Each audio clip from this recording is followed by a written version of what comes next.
اللہ سے وعدہ کر کے پھر جاؤ گے تو نفاق دل میں ڈالے گا اللہ. یہ سورہ توبہ کی آیات 75, 76, 77 کا مطالعہ کر لیجیے گا.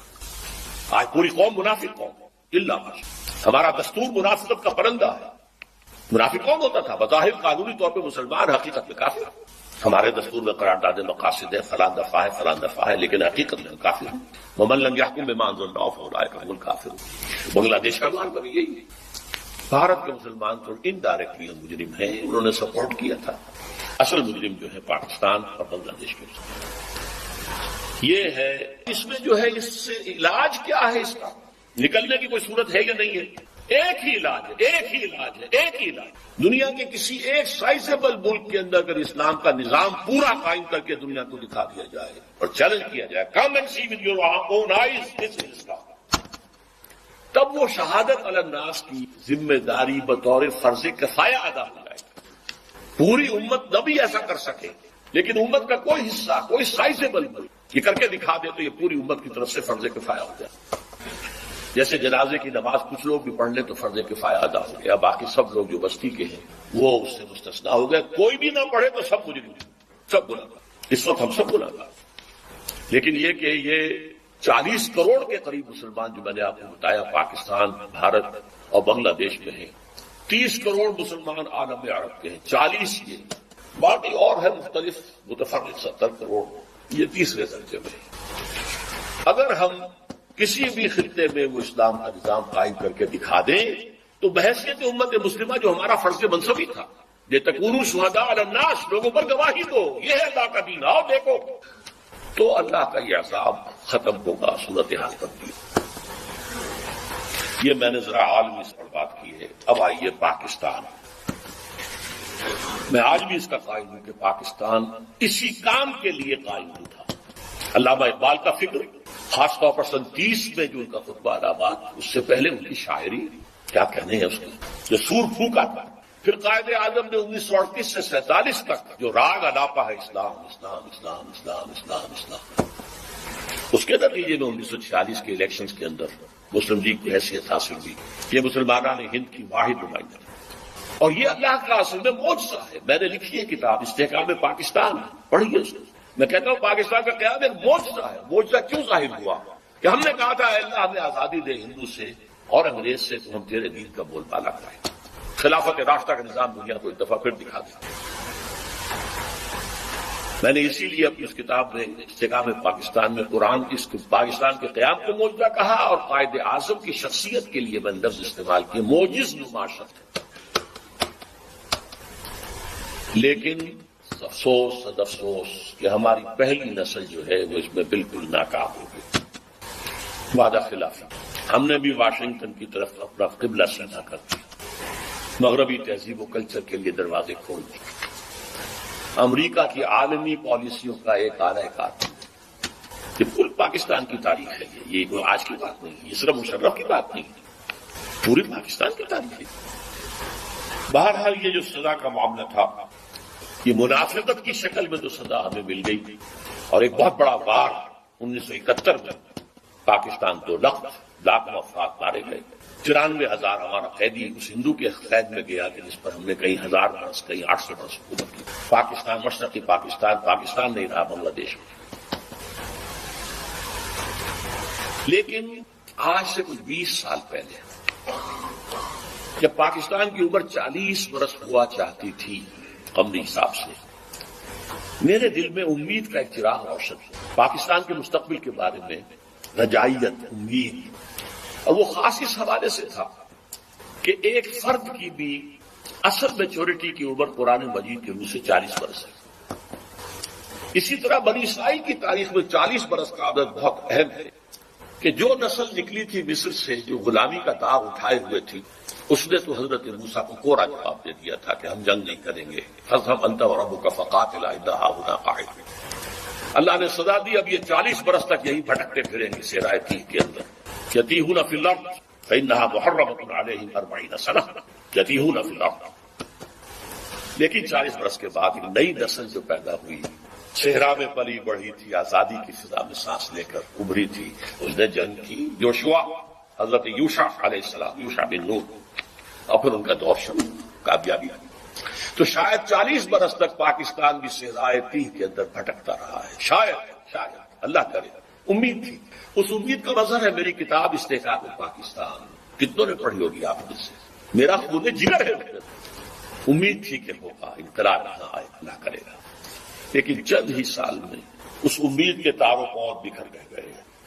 وائدہ کامی بتائے کارواں جاتا رہا، کارواں کے دل سے احساس سے آ جاتا.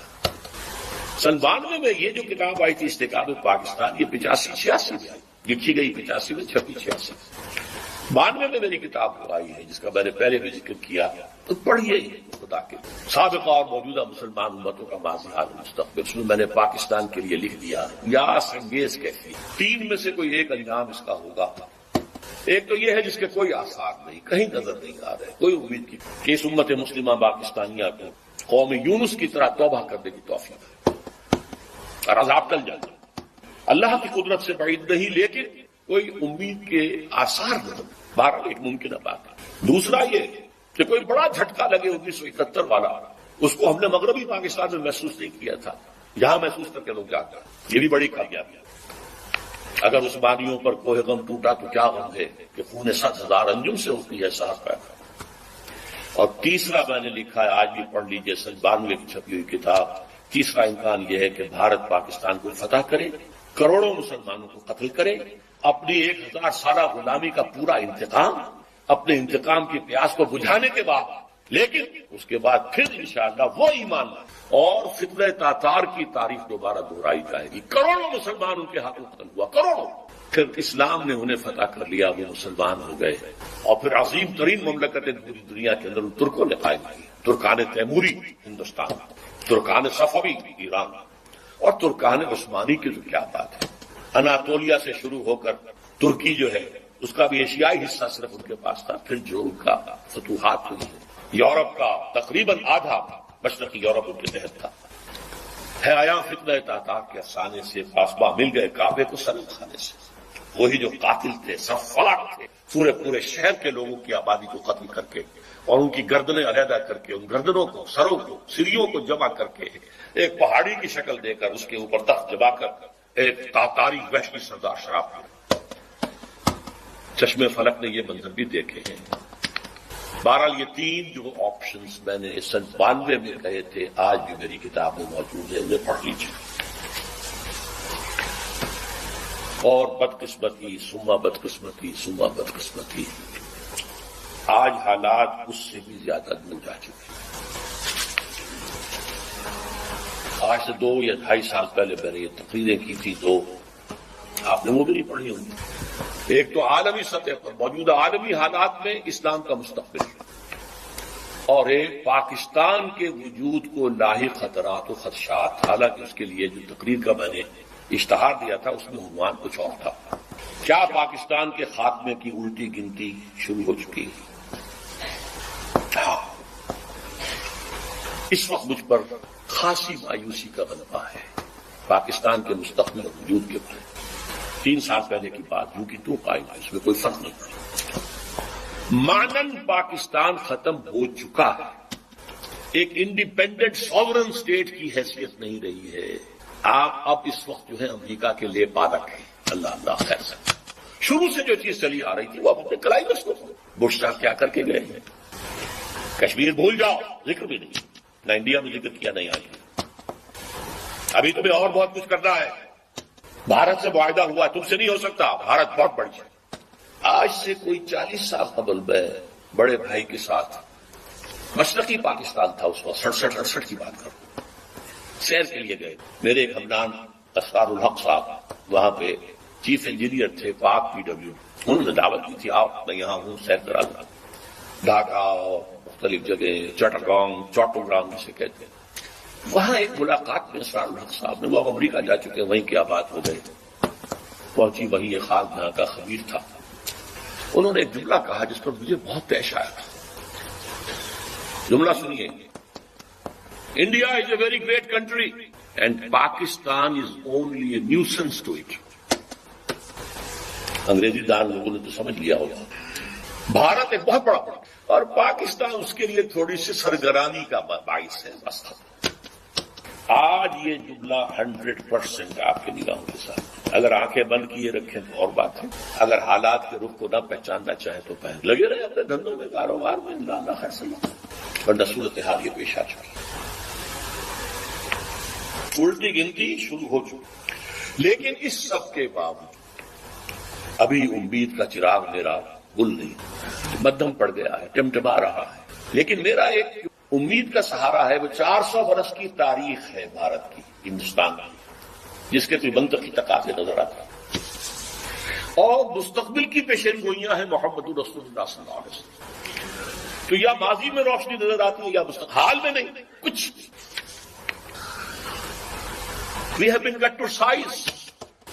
اور جو تھوڑا سا شوشہ چھوڑا ہے مشرف صاحب نے کہ میرا جو چین کا دورہ تھا وہ اسی مقصد کے لیے تھا، وہ بیلنس کرنے کے لیے گئے تھے۔ اول تو چین آپ کو گھاس ڈالے گا نہیں، ابھی طویل عرصے تک اس کا ارادہ کنفرنٹیشن کا ہے ہی نہیں، وہ اپنی اکانومی کو ڈیولپ کرنے میں لگا ہوا۔ ثانیاً اگر آپ کی کوئی پیش رفت ہو گئی تو آپ کے اوپر زبردست حملہ جو ہے بھارت کا اور افغانستان کی دونوں طرف سے۔ اب آپ شکنجے میں، وہ افغانستان جو ہمارا دوست تھا اور ہم اس کے دوست تھے اور امدادی تھے، کرزئی کے بیانات سنیے، یہ کون ہز ماسٹرز وائس ہے، وہ یہ اس کی بات نہیں ہے، یہ بش کی بات ہے۔ بش نے کچھ باتیں یہاں آ کے کرنی تھی، کچھ باتیں پہلے ہی پہنچا دی تھی تھرو کر سے۔ آج سے 2-3 مہینے پہلے ایک انٹرویو چھپا تھا اکرم ذکی صاحب کا، جو ڈپلومیٹ بھی رہے ہیں اور بیوروکریٹ بھی رہے ہیں، یہ قومی ڈائجسٹ میں ان کا انٹرویو چھپا تھا اور انہوں نے یہ کہا تھا، لکھ کے رکھ لو، ان قریب بھارت پاکستان پر بہت بڑا حملہ۔ اگر ذرا بھی محسوس ہوا کہ چائنا اور پاکستان اور قریب آ رہے ہیں تو یہ کانٹا پھر نکال دینا پڑے گا، یہ تو پھر بہت بڑی بات بن جائے گی ان کے لیے، یہ تو کانٹا ہوگا پھر درمیان۔ بہرحال اس کے باوجود میں آپ سے کہہ رہا ہوں، امید ہے کہ شاید کوئی معجزہ اللہ تعالیٰ کی طرف سے، پاکستان کا قیام بھی معجزہ تھا اور پھر تاکاریوں کا معجزہ کچھ تھا تو اب بھی معجزہ ہو سکتا ہے، تاکاریوں کی تعریف بھی ہے دہرائی جا سکتی ہے، اور پھر لیکن اسی خطے سے اسلام کا احیاء ہوگا، چاہے ہمارے کروڑوں مر جائیں اور اس کے بعد ہندو مسلمان ہوں۔ اور یہ پیشین گوئی شاہ ولی اللہ دہلوی کی ہے کہ ایک وقت آئے گا کہ ہندوستان کی اونچی ذات کے لوگوں کی اکثریت اسلام قبول کرے۔ دیکھیے ہمارے ذہن میں خیال بھی آتا ہے تو نچلی ذات کا، شیڈولڈ کاسٹ کا، شودروں کا نہیں، اونچی ذات کے ہندوؤں کی اکثریت جو ہے اسلام قبول کرے۔ اب آئیے آخری کلائمیکس، یہ تو حالات ہیں، تاریخ کا رخ ہے، جا رہا ہے، پاکستان کدھر جا رہا ہے میں روک نہیں سکتا، آپ روک نہیں سکتے، ہماری جو بھی غلطیاں ہیں، کوتاہیاں ہیں، وعدہ خلافیاں ہیں، ان کی کیا سزا ہمیں ملتی ہے، ہم اس کے مستحق ہیں، ہم کو شکوہ نہیں کر سکتے۔ دیکھیے بر اعظیم میں پاک و ہند میں پہلے اسلام آیا تھا سن 92-93 ہجری میں، 712-713 عیسوی، محمد بن قاسم کی زیر قیادت۔ یہ خالص عربی اسلام تھا، ابھی نہ فقہی تھی، نہ حنفی، نہ مالکی، نہ شافعی، کچھ نہیں تھا، نہ معتزلی تھے، نہ کچھ اور تھے، یہ سب ایک ہی عرب اسلام تھا، اس میں عجم کا کوئی دخل نہیں، لیکن یہ بہت شارٹ لیوڈ رہا۔ پھر جو اسلام یہاں آیا ہے شمال مغربی دروں سے، درہ خیبر سے اور درہ گومل سے اور درہ ٹوچی سے،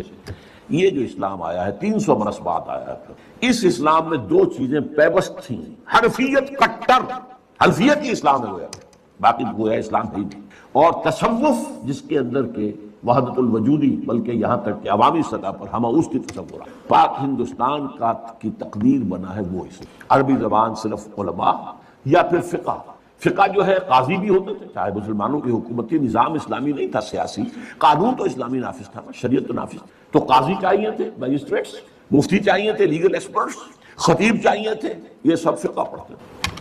اور قرآن سے جو دوری رہی اور حدیث سے جو دوری رہی، یہ کہیں جا کر وہ 11ویں-12ویں صدی میں جا کر قرآن اور حدیث کی طرف رجوع ہوا ہے۔ ہندوستان حدیث کی طرف پہلے رجوع ہوا ہے۔ شیخ عبدالحق محدث دہلوی رحمۃ اللہ علیہ، جو 11ویں صدی کے بلف ثانی کے مجدد شیخ احمد سرہندی کے ہم عصر ہیں، انہوں نے حدیث کا پودا لگایا ہے اس سرزمین ہند۔ 12ویں صدی میں شاہ ولی اللہ دہلوی آئے ہیں، انہوں نے قرآن کو کھولا، کس طرح؟ فارسی ترجمہ کیا۔ اس سے پہلے ترجمہ کرنا حرام سمجھا جاتا تھا، گناہ سمجھا جاتا تھا، جرم سمجھا جاتا تھا، اور شاہ ولی اللہ کے خلاف بھی عوامی ایجیٹیشن ہوئی ہے مولویوں کے ذریعے سے، مار دو اس کو، ترجمہ کرتا ہے۔ اور 2 افغانی، انہیں ولایتی کہتے تھے اس زمانے میں، ولایت تھا نا، دوسرا ملک تھا، 2 ولایتی بلا لیے گئے تھے۔ فتح پوری کی مسجد میں اثر کے بعد درس حدیث دیا کرتے تھے، وہاں سے نکلے ہیں تو کھڑے ہوئے تھے وہ دو پٹھان، دو افغان قتل کرنے کے لیے، لیکن کچھ روب ایسا پڑا ان پر شاہ صاحب کی نورانیت کا یا شخصیت کا کہ وہ قتل نہیں کر سکے، ورنہ قتل کر لیں۔ بہرحال حدیث کا، اور پھر دوسرے انہوں نے الفوز الکبیر کتاب لکھی جسے عام آدمی کے لیے بھی فہم قرآن کی کوشش کرنا ممکن ہو۔ پھر ان کے 3 بیٹے، 4 میں سے 3 بیٹوں نے قرآن کے ترجمے کیے اردو میں۔ شاہ صاحب نے تو فارسی میں کیا تھا جو اس وقت کی آفیشل لینگویج تھی، جو آج کی انگریزی تھی، گویا کہ انگریزی دور کی انگریزی اور مسلمان دور کی فارسی۔ اسی لیے تو وہ آپ کے ہاں کہاوت ہے نا، پڑھے فارسی اور بیچے تیل، دیکھو رے قسمت کے کھیل۔ فارسی پڑھ کے تو اسے سرکاری عہدیدار ہونا چاہیے، یہ تیل کیوں بیچ رہا ہے؟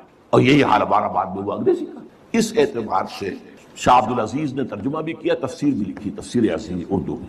شاہ عبد القادر نے ترجمہ کیا با محاورہ، شاہ رفیع الدین نے کیا لفظی۔ اور یہ سب کیا ہوا ہے 19ویں صدی کے شروع۔ 19ویں صدی کا درمیانی حصہ جو تھا وہ تحریک مجاہدین سید احمد بریلوی اور شاہ اسماعیل شہید کی جد و جہد اس میں گزرا، اور یا پھر جس کو کہا جاتا تھا غدر، پہلی جنگ آزادی۔ لیکن 19ویں صدی کے آخر میں سر سید احمد خان نے تفسیر لکھی، 15 پارے کی تفسیر ان کی اب بھی ملتی ہے، اور اس میں الہاد ٹھوک ٹھوک کر بھر دیا۔ اس میں معجزات کا انکار ہے، اس میں فرشتوں کے وجود کا انکار ہے، اس میں جنات کے علیحدہ وجود کا انکار ہے، یعنی جو بھی نیوٹونین سائنس کی گرفت میں آنے والی چیزیں نہیں ہیں۔ کیسے ہو سکتا ہے کہ سمندر پھٹ جائے؟ یہ کیا مولویوں نے بتا رکھا ہے؟ نہیں، یہ تو مد و جزر کا معاملہ تھا۔ سمندر جزر پر تھا تو حضرت موسیٰ نکل گئے، اور جب فرعون آیا تو وہ مد کے اوپر آ گیا، وہ غرق ہو گیا۔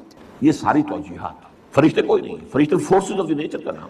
اب ظاہر بات ہے کہ سر سید جو ہے وہ ہندوستان میں مسلمانوں کا قومی رہنما بن کر ابھر رہا تھا، اور اس میں کوئی شک نہیں۔ قومی اعتبار سے بہت مخلص تھا، بہت خیر خواہ تھا، اس میں کوئی شک نہیں۔ دینی اعتبار سے سخت گمراہ تھا۔ اس کی تفسیر نے جو گمراہی پھیلانی شروع کی ہے، تب علماء کو ہوش آئی۔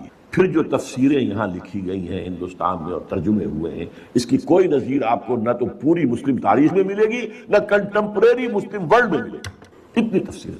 شیخ الہند نے ترجمہ کیا، محمود حسن دیوبندی نے اردو میں ترجمہ کیا، اس پر حواشی مکمل کیے شبیر عثمانی شیخ الاسلام نے۔ اسی طرح بریلویوں کے امام جو ہیں امام احمد رضا خان، انہوں نے ترجمہ کیا، اس پر حواشی لکھے مفتی نعیم مراد آبادی نے۔ اہل حدیث نے لکھی، مولانا صلاح اللہ امرسری نے لکھی، مختلف جو مذہبی تھے انہوں نے بھی تفسیریں لکھی، مولانا اشرف علی تھانوی نے لکھی، ان کے شاگردوں سمجھ لیجیے 3 تفسیریں انہوں نے لکھی، مولانا عبد الماجد دریابادی نے لکھی، مولانا مفتی محمد شفیع صاحب نے معارف القرآن لکھی، مفتی ادریس کاندھلوی صاحب نے، مولانا ادریس کاندھلوی نے لکھی، تفسیروں کا سیلاب۔ پھر دوسری طرف جو سر سید کے پیروکار تھے ان میں قادیانی صاحب نے آئے، انہوں نے تفسیریں لکھی۔ بشیر الدین محمود نے 2 تفسیریں لکھی، تفسیر کبیر، تفسیر صغیر، محمود احمد، بشیر الدین محمود احمد۔ مولوی محمد علی کی تفسیر جو تھی انگریزی کی، وہ بہت مقبول ہوئی، اس لیے کہ اس وقت تک انگریزی میں کوئی ترجمہ اور تفسیر تھی نہیں، اور جدید جو طبقہ پیدا ہو رہا تھا جو مسلمانوں کا انگریزی پڑھ کر انہیں ظاہر بات ہے کہ ضرورت تھی کہ انگریزی میں۔ اسی طرح علامہ مشرقی سائنٹیفک قسم کی جو توجیحات انہوں نے کی۔ لیکن یہ میں نے کہا ایک تو رائٹسٹ، ایک لیفٹسٹ علماء، یہ رائٹسٹ دیوبندی، بریلوی، اہل حدیث، یہ سر سید کے جو چیلے تھے وہ علامہ مشرقی ہوں یا قادیانی ہوں یا یہ کہ پرویزی ہوں، اہل قرآن ہوں، یہ دوسری طرف۔ درمیان میں 3 شاخیں تھیں۔ ایک شاخ تھی ابو الکلام آزاد، ابو الاعلیٰ مودودی۔ ابو الکلام کی تفسیر نے آگے تہلکہ مچا دیا تھا، اگرچہ پوری نہیں ہے اور تفسیر بھی نہیں ہے، ترجمہ ہے زیادہ تر، کچھ حواشی۔ اور مولانا مودودی کی تفسیر القرآن پوری دنیا میں پھیلی، اس میں کوئی شک نہیں۔ اسی طریقے سے علامہ اقبال اگرچہ مفسر نہیں ہے، لیکن ان کا کلام جو ہے اس میں قرآنی حقائق جس طرح سموئے گئے ہیں، میں انہیں مفسر مانتا ہوں۔ اور ڈاکٹر رفیع الدین جنہوں نے قرآن علم جدید نامی کتاب لکھی، تیسرے مولانا فراہی اور مولانا اسلامی، یہ شاخیں ہیں۔ اور یہ میں نے آپ کو صرف میری کتاب پڑھی ہے، جب چھپ جائے گی دوبارہ نیا ایڈیشن آ جائے گا، دعوت نزول القرآن کے منظر و پس منظر، یہ ایک سیلاب آیا ہے اس بر عظیم پاک و ہند میں تفاسیر کا، تراجم کا۔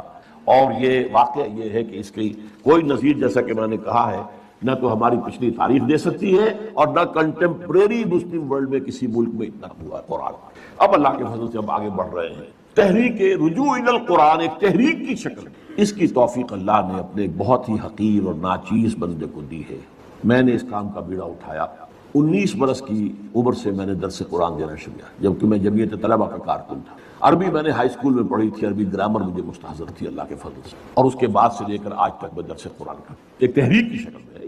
یہ کوئی روایتی درس نہیں ہے، میں کوئی عالم دین نہیں ہوں روایت، میں مفسر نہیں ہوں معاذ اللہ، مجھ سے لوگوں نے کہا تفسیر کیوں نہیں لکھی، میرا اس کی حیثیت ہی نہیں ہے۔ میں قرآن کا داعی ہوں، مبلغ ہوں، قرآن کا خادم ہوں، قرآن کا پیغام اور قرآن کی حکمت ان دونوں کو میں عام کر رہا ہوں۔ لیکن تفسیر لکھنا جو ہے یہ ایک بہت بڑی ذمہ داری کا کام ہے، میں اس کا اہل نہیں ہوں۔ ایک صاحب نے ایک زمانے میں بہت زور لگایا تھا، آپ ایک ترجمہ لکھ، جس زمانے میں الہدا کا ڈنکا بج رہا تھا اس ملک میں، سن 81-82 کی بات کر رہا ہوں، الہدا پروگرام میرا پاکستان ٹیلی ویژن کا، تو ایک صاحب نے سوچا کہ ان کے نام سے کوئی ترجمہ بازار میں آ گیا تو بہت بک جائے گا، میرے پیچھے پڑے گئے، اب فوت ہو گئے، افضل نام تھا ان کا، کہ آپ بھائی میں نہیں کر سکتا یہ کام، میں اس کا اہل نہیں ہوں، آپ ترجمہ لکھ 4-6 تفسیریں ترجمے سامنے رکھ کے آپ لکھ دیجیے بس۔ میں نے کہا نہیں، خدا کے لیے نہیں، تو میرا کوئی دعویٰ مفسر ہونے کا، میرا کوئی دعویٰ مترجم ہونے کا، ترجموں میں بھی میں مدد لیتا ہوں دوسرے تراجم سے، اس میں ہے فائدہ، اگرچہ عربی زبان کا کچھ نہ کچھ فہم اللہ نے شروع میں دی۔ بہرحال یہ تحریک رجوع القرآن جو ہے یہ ایک فضل عظیم ہوا ہے اس حقیر سے بندے پر، اس نے اس کو تحریک کی شکل۔ اچھا، اس میں جو ہے دیکھیے جو چیزیں لڑیاں میں نے گنوائی ہیں، رائٹ، لیفٹ، سینٹر، ان میں سے 4 کو الحمدللہ الحمدللہ الحمدللہ اللہ کا فضل ہے اس نے میری ذات میں جمع کر دیا۔ اس کو میں نے تفصیل سے بیان کیا ہے اپنی اسی کتاب میں، جیسے ایک حوض کے اندر 4 نالیوں سے پانی آ رہا ہے، ایک نالی ابوین، ابو الاعلیٰ، ابو الکلام، اسلام کا تحریکی انداز، قرآن کی تحریکی تفسیر وہ ان کے، دوسری ہی این، فراہی، اصلاحی، قرآن کا نظم، قرآن کا ربط، قرآن کا فطری استدلال، یہ ان کا موضوع، تیسری ڈاکٹرین، اقبال اور رفیع الدین، قرآن اور علم جدید، فلسفہ جدید، فلسفہ قدیم، ان سب کے حوالے سے قرآن کی تفسیر وہ اقبال ہے۔ اور شیخین، میرے 2 شیخ ہیں، شیخ الہند جنہیں میں 14ویں صدی ہجری کا مجدد اعظم سمجھتا ہوں، محمود حسن دیوبندی، جن کا ترجمہ اور پہلے 5 پاروں کے حواشی بھی ان کے اپنے لکھے ہوئے، تفسیر عثمانی کہلاتی ہے، اس لیے کہ باقی 25 پاروں کے حواشی جو ہیں وہ شیخ الاسلام، پاکستان کے واحد شیخ الاسلام ہیں، اور شاید اسی لیے ہے کہ میں شیخین کہہ سکوں، میرے 2 شیخین ہیں، 2 ابوین ہیں، 2 دخترین ہیں، 2 ہی ہیں۔ ان 4 نالیوں سے، 4 پائپ سے میری حوضی کے اندر پانی، اس پر اضافہ جو ہے یہ کہ اللہ نے مجھے منطقی ذہن دیا تھا، میں نے منطق پڑھی کبھی نہیں، اور میری تعلیم میں سائنس کا بیک گراؤنڈ شامل، ان سب سے اثر بھی ہوا۔ پھر اب دیکھیے گن لیجیے، صرف وقت نہیں ہے میرے پاس، تیزی سے ختم ہو رہا ہے۔ عوامی درس قرآن جس کا ذکر کیا شیخ الہند نے 1920 میں، وہ اللہ نے ہمارے ذریعے سے کروایا، 500 700 درس قرآن کے اندر اتوار کی صبح کو لوگ جمع ہوتے رہے۔ انجمن ہائے خدام القرآن، لاہور، کراچی، ملتان، جنگ، فیصل آباد، انجمن ہائے خدام القرآن، قرآن اکیڈمیز، لاہور، کراچی، ملتان، فیصل آباد، جنگ، قرآنی تربیت گاہیں، 1 مہینے کی، 7 دن کی، 20 دن کی، 2 ہفتے کی تربیت گاہیں، کبھی کوئٹہ میں ہو رہی ہے، کبھی اسلام آباد میں ہو رہی ہے، کبھی کراچی میں ہو رہی ہے تربیت گاہیں۔ پھر تراویح کے ساتھ ترجمہ قرآن، یہ طرز خاص ہے، ایجاد میری، اس کا تصور نہیں کیا جا سکتا تھا کہ 5 گھنٹے، 5.5، اور شروع میں نے جب کیا نا 6 گھنٹے لگتے تھے جبکہ تراویح ختم ہوتی تھی اور عشاء کی۔ پھر فیلوشپ اسکیم شروع کی، پھر 1 ایئر کورس شروع کیا، پڑھے لکھے لوگ جو ہے MSc ہیں، BSc ہیں، یہ ہیں، PhD ہیں، ڈاکٹر ہیں، انجینئر ہیں، یہ آئیں اور 1 سال لگائیں، یا اب ہم نے اسے 9 مہینے کا کیا ہوا ہے، یہاں عربی پڑھے، قرآن پڑھے، الحمدللہ اس سے بھی بے شمار لوگ نکل چکے ہیں۔ پھر یہ ہے کہ ایک بڑی ٹیم اب تیار ہو چکی جو اعلیٰ تعلیم یافتہ لوگ ہیں، ایسے نہیں ہیں، انجینئر ہیں، ڈاکٹرز ہیں، MAs ہیں، MSCs ہیں، PhDs ہیں، وہ اب درس قرآن دے رہے ہیں۔ گئے دن کے تنہا تھا میں انجمن میں، یہاں اب میرے راز کا اور بھی ٹی وی کا پروگرام 15 مہینے تک، ویسے تو یہ کہ پروگرام میرا وہ تقریباً 3 سال تک چلا ہے، رمضان میں چلا، پھر وہ بھی ہوا، لیکن پھر 15 مہینے الہدا، اور اب جو کچھ ہو رہا ہے اب پوری دنیا میں ڈنکا بج رہا ہے۔ 1998 کا میرا بیان القرآن جو ہے تراویح کے ساتھ کیا ہوا، اور وہ ARY کے ذریعے سے، اسلام چینل کے ذریعے سے، اور نہ معلوم کتنے اور چینل ہیں، لندن بیس چینل ہے، اس پر چل رہے ہیں، پوری دنیا سے اس کے اندر ڈنکا بج رہا ہے۔ اب یہاں نوٹ کیجئے وہ آیات جو میں نے شروع میں پڑھی تھی، کیا یہ سب کچھ بیکار جائے گا؟ کیا اس کا کوئی نتیجہ نکلے گا؟ نہیں۔ اتنی بڑی قرآنی تحریک کا، پھر میں کہوں گا پوری اسلامی تاریخ کے اندر کوئی مثال نہیں ہے، یہ میں اپنے کسی ذوق اور تکبر کی وجہ سے نہیں، حقائق ہے جو بیان کر رہا ہوں۔ اما بنعمت ربک فحدث، عوامی سطح پر یہ تو علماء جو ہے اپنے مدرسوں میں وہ بھی تھوڑا بہت قرآن پڑھتے تھے، باقی سارا جو ہے زور ان کا جو ہے وہ فقہ پر یا کچھ حدیث پر، بس قرآن پر تو نہیں تھا۔ بہرحال میں نے آپ کو وہ آیات سنائی، طٰہٰ ما انزلنا الیک القرآن لتشقیٰ، آپ ناکام نہیں ہوں گے، قرآن آپ پر اس لیے نازل نہیں کیا، وبالحق انزلناہ وبالحق نزل وما ارسلناک الا مبشرا ونذیرا انہ لقول فصل وما هو بالہزل انہم یکیدون کیدا واکید کیدا، اور حدیث نبوی ان اللہ یرفع بہذا الکتاب اقواما ویضع بہ آخر۔ اب اس جو بھی جد و جہد یہاں ہوئی ہے اللہ کے فضل و کرم سے، اس کا ایک تو خاکم بدہن منفی نتیجہ نکلنے کا اندیشہ ہے پاکستان کے۔ جتنے بڑے پیمانے پر یہ دعوت رجوع القرآن اس ملک میں چلی ہے، اور پھر بھی یہاں عوام کے اندر کوئی اسلامی تحریک برپا نہیں، عوام کا رخ نہیں ہوا، علماء نے نہ ریکگنائز کیا، نہ توجہ دی، نہ تائید کی، نہ تحسین کی، مخالفت کی۔ میں یہاں سورہ سجدہ کی آیت سنا رہا ہوں آپ کو، وَمَنْ أَظْلَمُ مِمَّنْ ذُكِّرَ بِآيَاتِ رَبِّهِ ثُمَّ أَعْرَضَ عَنْهَا إِنَّا مِنَ الْمُجْرِمِينَ مُنْتَقِمُونَ۔ ان سے بڑھ کر ظالم اور کون ہوگا جنہیں اللہ کی آیات کے ذریعے سے تذکیر کرائی گئی ہو۔ میں نے وعظ نہیں کہے ہیں، میں نے آیات الہی کا درس کیا ہے، میں نے آیات الہی کے ذریعے سے فذکر بالقرآن من یخاف وعید، تو ان سے بڑھ کر ظالم کون ہوگا جنہیں اللہ کی آیات، ان کے رب کی آیات کے ذریعے سے تذکیر کرائی گئی ہو، پھر بھی ثم اعرض عنہا، پھر بھی ان سے اعراض کیا ہو۔ اور بڑے سخت الفاظ ہیں، انا من المجرمین منتقمون، ہم ایسے مجرموں سے تو انتقام لے کر رہیں گے، اللہ ہمیں اپنی پناہ میں رکھ لے، ہمیں معاف کر دے۔ اور دوسری بات، وَإِن يَكْفُرْ بِهَا هَؤُلَاءِ فَقَدْ وَكَّلْنَا بِهَا قَوْمًا لَيْسُوا بِهَا بِكَافِرِينَ۔ یہ بھی حضور کی دلجوئی کے لیے آیت نازل ہوئی تھی سورہ انعام میں، اے نبی اگر آپ کی اس قوم نے اس قرآن کی ناقدری کی ہے، 10 برس میں آپ کو 100 آدمی ملے یہاں صرف ناقدری کی ہے۔ إِن يَكْفُرْ بِهَا هَؤُلَاءِ، یہ آپ کی قوم، فَقَدْ وَكَّلْنَا بِهَا قَوْمًا، ہم نے اس قرآن کے لیے ایک قوم کو تیار کر رکھا ہے، اس کے سپرد کی ہوئی ہے خدمت، لَيْسُوا بِهَا بِكَافِرِينَ، وہ کافر نہیں ہوں گے، وہ اس کی ناقدری نہیں کر۔ اور تاریخ نے ثابت کیا وہ سرزمین مدینے کی حضور کا قدم مبارک پہنچا بھی نہیں، اور اسلام وہاں پہنچ گیا۔ 7 خزرجی حج کے موقع پر آئے اور ایماندار، اور پھر اگلے سال وہ غالباً 15 تھے، اور پھر کہا ہمیں کوئی آپ اپنے شاگرد دیجیے۔ حضور کا قدم نہیں پہنچا وہاں، کہاں یہ کہ 10 برس ہو گئے مکے میں بنفس نفیس دعوت دے رہے ہیں محمد رسول اللہ صلی اللہ علیہ وسلم۔